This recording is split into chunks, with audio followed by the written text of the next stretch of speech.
Olá, Gustavo Guedes aqui falando. Vou começar agora a fazer uma sequência de vídeos diários aqui no canal.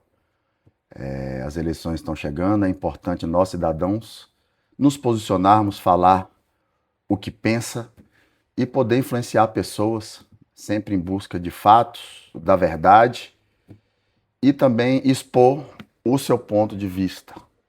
Anotei aqui apenas alguns tópicos, sem um roteiro preparado, e vou estar falando o que eu penso sobre esses tópicos. Vai ser sobre o Cleitinho, Nicolas, Flávio Bolsonaro, Lula, Tarcísio e Michele, Missão e Renan, o caso da filiação de Flávio no Vição e o ministro Alexandre de Moraes. Vamos começar falando por ele, o ministro Alexandre de Moraes, aquele que está rasgando a Constituição constantemente. Ultimamente, veio agora querer investigar a fonte de um jornalista, porque esse jornalista denunciou o Flávio Dino de estar usando carros oficiais e que ele não podia, né? Alexandre de Moraes, pelo amor de Deus, ninguém suporta mais você. Você não representa o povo brasileiro. Ninguém acredita mais na justiça do nosso país, porque você está agindo politicamente por interesses pessoais. Sua esposa firmou um contrato com o Vocaro de 129 milhões, em vez de você ficar quietinho na sua, porque todo mundo sabe que tem dedo seu nisso, que está sendo feito um lobby ali, você ainda fica querendo defender coleguinha seu, por causa que uma fonte está o denunciando, passando informações para a mídia. Então, gente, o ministro Alexandre de Moraes está acabando com a justiça no Brasil. Ninguém mais acredita na justiça no Brasil. Em vez de você ficar quietinho na miudinha, sem aparecer, não, toda hora tá na mídia e fazendo coisa errada. Então, senhor ministro Alexandre de Moraes, pare de fazer o que você está fazendo. Pare de querer mandar no Brasil. Você não manda no Brasil. O povo brasileiro que tem que mandar no Brasil. Você acha que você é um deus na terra, mas não. E o que acontece, gente, é que nós temos um Senado totalmente acovardado, porque ninguém faz andar um impeachment do ministro Alexandre de Moraes. Por quê? Porque todo mundo está de rabo preso. Então agora nós temos que votar em senadores competentes, honestos e que não tem rabo preso no STF, senão o Brasil vai continuar essa balbúrdia que é. Uma terra sem lei. Como que nós vamos querer julgar um traficante de favela, um ladrão de galinha, um ladrão de supermercado, sendo que os maiores ladrões, os maiores bandidos e corruptos estão no legislativo, no executivo e no judiciário do nosso país. Por isso que muitas vezes o que o Oruan fala é verdade. Por isso a revolta dele. Ele tá errado? Tá. É um bandido, também tem que ser preso, Oruan. Um vacilão. Né? Podia estar fazendo shows aí, agindo dentro da lei, tranquilão, mas não. Só faz coisa errada também. Mas temos que reconhecer que, inclusive, músicas muito boas ele fez através dessas polêmicas, como a Lei Anti-Oruan. Ficou top a música dele. Né? E muita coisa que ele fala é verdade, gente. Que existem bandidos na favela? Existem. Mas existem bandidos muito pior com uma caneta na mão. Sobre o Cleitinho, um comédia. Gente, como que um TikToker como o Cleitinho, praticamente analfabeto, não sabe nem falar, não sabe nem se expressar direito. Dá pra ver que é um cara que não tem cultura nenhuma. Um cara totalmente desabilitado. E ficou ali, eu acompanhei quando ele começou como candidato ali na época da pandemia. Eu não sei se foi para quê, se foi para vereador, se foi para deputado. Acho que ele foi direto até para deputado. E ele chegou no Senado um TikToker daquele, como se diz, o luva de pedreiro da política, virou senador. É praticamente o tiririca da política. Por quê? Porque o povo está carente de gente honesta. E ele transparece isso, de ser uma pessoa honesta, de não gastar fundão eleitoral. E isso é bom. Isso eu gosto no Cleitinho. Ele fala algumas verdades, e essas verdades que o povo se identifica. Agora, sinceramente, é um comédia, ao meu ver, é um comédia TikToker, sem capacidade para ser governador, e muito provavelmente ele vai ganhar para governador em Minas Gerais. Olha para você ver, gente. Se um cara como um Cleitinho pode ser governador, você que está aí me vendo, você também pode. Basta abrir uma conta no TikTok, começar a questionar preço de produto, preço de gasolina, ficar fazendo aquelas caras de nervosinho, de que está indignado, e pronto. Você vira aí senador, deputado, governador. Por isso que é um dos motivos também que eu vou estar me expressando aqui no YouTube, gente, porque eu sei muito bem da minha capacidade. Eu tenho muito mais capacidade que o Cleitinho para ser governador, para ser senador ou deputado. Muito mais, porque eu também tenho esse discurso, essa verdade dentro de mim de trabalhar por honestidade, de economizar o dinheiro do povo, de ser contra as injustiças. Foi por isso que eu comecei a entrar na política, por indignação do que fizeram comigo, por indignação contra a justiça desse Brasil, que não anda nada na justiça. Eu estou processando um cara lá em Salvador e as coisas não andam. Então é bandido livre, é gente passando a perna nos outros livre, é estelionatário livre. Né? Mas eu tenho saúde, o sol nasce para todos, eu estou aqui correndo atrás, né? Fazendo esse papel meu como cidadão político, para poder fazer com que o Brasil seja um país melhor, falar verdades, e quem sabe um dia eu estar podendo também agir politicamente, ou no Senado, ou como deputado, como prefeito da minha cidade, como vereador, o que for. Né? Mas eu quero trabalhar pelo povo, pela política, porque eu sei da minha capacidade e os meus ideais são muito bons. O Nicolas Ferreira, fez recentemente aí o vídeo dele de campanha, tá começando a campanha dele, ficou muito top o vídeo dele. Né, que passa um cara, rouba o celular dele, ele fala sobre a picanha, vai no supermercado. O Nicolas, ele tem muito talento. É um que começou também como Cleitinho, como TikToker, né? No início ali acompanhando o Bolsonaro, andando sem máscara na época da pandemia, mas acabou que ele cresceu. E é inegável que o Nicolas, já é diferente do Cleitinho, ele já tem mais capacidade. É advogado, tem curso superior, é baterista de banda, sabe falar bem, sabe se comunicar bem. Eu tenho muitas críticas sobre ele, que eu sinto nele, assim, um cara preconceituoso, sabe? Tem preconceito contra o homossexual, pelo menos passa pra mim essa impressão. Fica fazendo essas piadinhas, esses vídeos pra viralizar, sabe? Ele tem um estilo muito preconceituoso, eu não gosto disso no Nicolas, mas eu acho que ele é muito inteligente, se comunica bem, tem boas ideias, é um cara que é honesto, tem uma reputação ilibada até então, né? Não tem nenhum caso de escândalo de corrupção no nome dele.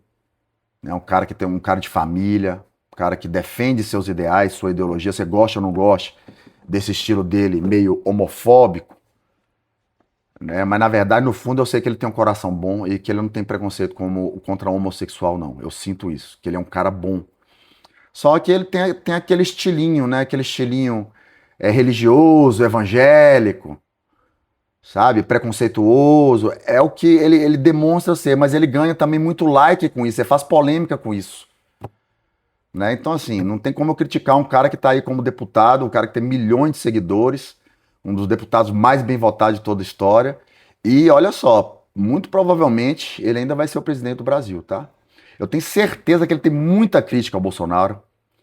Eu tenho certeza, ele demonstrou que não gosta do Eduardo, que não gosta do Flávio, que não gosta do Jair Renan, não gosta do Carlos, sabe? Porque eles veem que é um bando de idiotas e que ele é muito mais inteligente que eles. Só que ele sabe também que tem muito eleitor do Bolsonaro que é fanático, que é idiota também. E ele precisa desses idiotas para chegar lá. Né? Como diz aquele ditado, Os meios, não importa os meios, importa o fim, né, de Maquiavel, que eles falam que é de Maquiavel, mas que não fala isso no livro O Príncipe. Então, assim, o Nicolas vai ser presidente do Brasil um dia, muito provavelmente, né, um cara inteligente, um cara bacana, e vai ser um excelente presidente. Agora, ele tem que parar com esse tom de preconceito que ele tem, que eu não gosto disso. Eu acho que ele tem que defender também as minorias, tem que dar oportunidade para todo mundo, respeitar todo mundo, sabe? Ele tem que governar para todos, não só para a direita, não só ser extremista. Tem que governar para todos, inclusive para a esquerda. Não adianta a gente querer demonizar a esquerda, não, gente. Eu tenho muito amigo de esquerda, muito colega de esquerda, eu respeito eles. Eu sou de direita. Né? Do mesmo jeito que eu gosto que eles me respeitem, eu tenho que respeitar eles também. Agora, muita gente da esquerda também é extremista e briga, deixa de ser seu amigo e tudo só por você ser de direita. Flávio Bolsonaro. O que eu vou falar de Flávio Bolsonaro? Corrupto, mentiroso, engana o povo, não tem competência. Né? Agora sim, eu penso que ele é até melhor do que Bolsonaro. Que ele ainda fala melhor que Bolsonaro. É um cara menos extremista. É um cara que eu acho que ele pode governar para todos. Né? Agora, metido aí com o Vorcaro. Teve o caso aí da mansão do Richarlison, que ele passou a perna no Richarlison, pelo que parece. Né? Então, assim, eu tenho pavor de gente assim, gente. As maracutaias dele lá da loja de chocolate, as rachadinhas, a forma como ele enriqueceu, sabe? Ficou rico. E eu olho pra cara de Flávio, eu conheço de longe, ali é um pilantra, é um vagabundo. Não tem jeito, engana o povo. Esse negócio de enganar o povo falando de urna, que houve fraude em urna, todo mundo sabe que não houve fraude. Então, assim, Flávio, infelizmente, é a opção que a gente tem da direita. Que entre ele e o Lula, ainda é melhor o Flávio. É melhor o Flávio. Que entre dois corruptos, dois mentirosos, dois vagabundos, pelo menos você põe um que ali é uma pessoa nova, uma pessoa mais jovem.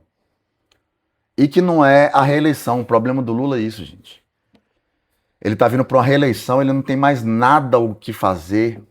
Ele não tem mais vontade para deixar legado. O legado dele já tá manchado, ele já tá velho, já tá cansado. Olha o Lulinha aí. Tá na cara que o Lulinha tá metido nessa fraude do INSS, gente. A fraude dos velhinhos. Então, assim, nós estamos fodidos, gente. É só pilantra nesse Brasil. Nós temos Flávio e Lula. Nós estamos entre a bosta e a merda. Vamos acabar tendo que escolher o menos pior. E é por isso que no segundo turno, provavelmente eu vou de Flávio. Provavelmente não. Se for Flávio e Lula, com certeza é Flávio.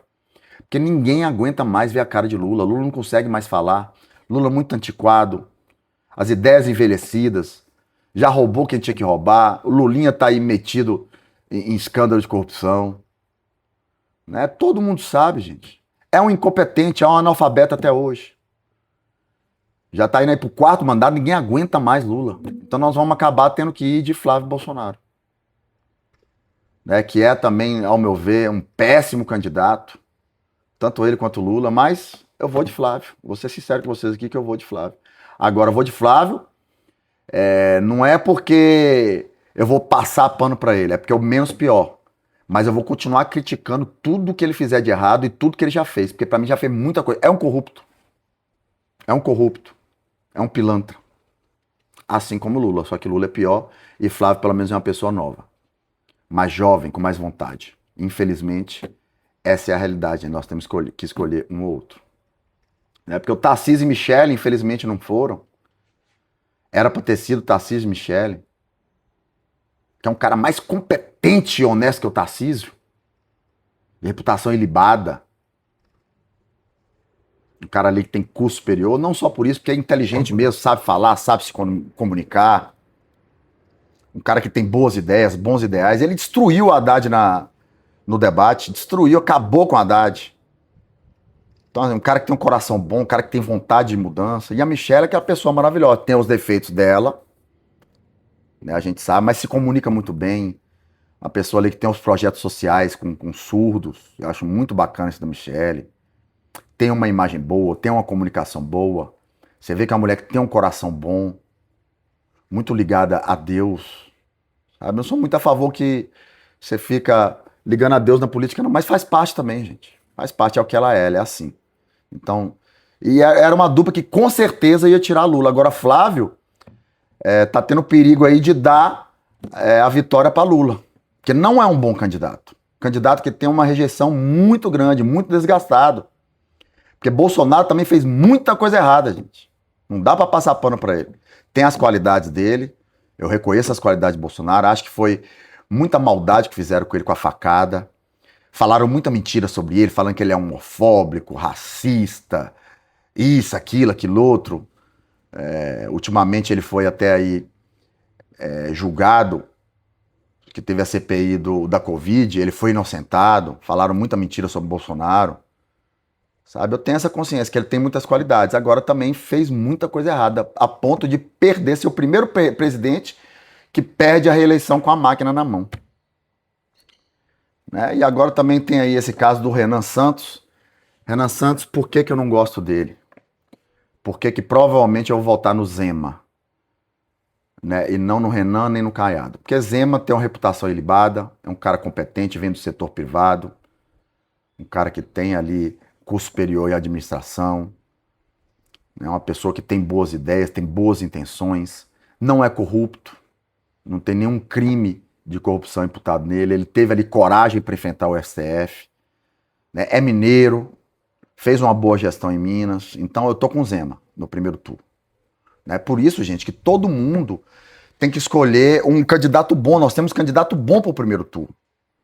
Vamos fazer o Zema chegar no segundo turno. Se ele não chegar e for o Flávio, que é o que as pesquisas indicam, que o povo é cabeça dura e tem os fanáticos alienados do Bolsonaro, aí a gente vai no menos pior, vai no Flávio no segundo turno. Mas no primeiro turno a gente tem que votar em um candidato bom, e o Zema é excelente. Por isso que eu vou de Zema. Né? Mas se fosse aí que o povo quer essa chapa da direita, forte, indicado pelo Bolsonaro, então era para ter sido Tarcísio e Michele, era vitória certa. Mas não. Bolsonaro quis continuar com a família dele no poder, parece que não quer largar o osso e tá perigando botar tudo a perder e fazer com que Lula vença. Aí ele vai ficar preso aí por anos, mas é burro esse Bolsonaro, viu? É muito burro. Né? E aí o Flávio, que teve essa polêmica agora, que foi filiado à omissão, tem duas teorias. Uma que a equipe do Flávio fez isso para questionar o sistema eleitoral e falar, aí, ó, viu? Pode entrar hacker no meio do TSE, que as urnas não são seguras. Tá vendo? Até a filiação eles hackearam, deu problema lá no TSE e eu fui filiado à omissão. Tem essa narrativa. Ou a narrativa também de que a equipe do Missão fez essa maracutaia para atrapalhar o Flávio. Isso pode acontecer, gente, porque ele sabe que o Flávio é o que tá no caminho deles ali. Provavelmente que vai pro segundo turno. Então eles tirando o Flávio do caminho, o Renan tem chance. Porque o Renan tá aí ó, na disputa com o Caiado, né? Que o Caiado tá na frente de Zema, na disputa aí de terceiro lugar. Então temos essas duas teses. Uma é que o Flávio tá querendo questionar o TSE e outra que o Renan e o Missão tá querendo atrapalhar o Flávio para tirar ele do caminho, para que ele tenha a possibilidade de ir pro segundo turno e vencer o Lula. Né? Então é isso, gente. Vamos tirar o PT, mas a gente também não pode passar pano para os erros da família do Bolsonaro, passar pano para qualquer tipo de corrupto, qualquer tipo de pessoa que não tem uma boa conduta. A gente não pode fechar os olhos para isso. Tá? Se você quer votar no Flávio, que você acha que é menos pior que o Lula, ok. Mas não feche os olhos para todos os erros, tanto do Flávio, quanto do Bolsonaro, quanto para toda a família Bolsonaro. Que assim como Lula, são pessoas que não têm uma boa conduta. Um abraço a todos e até a próxima.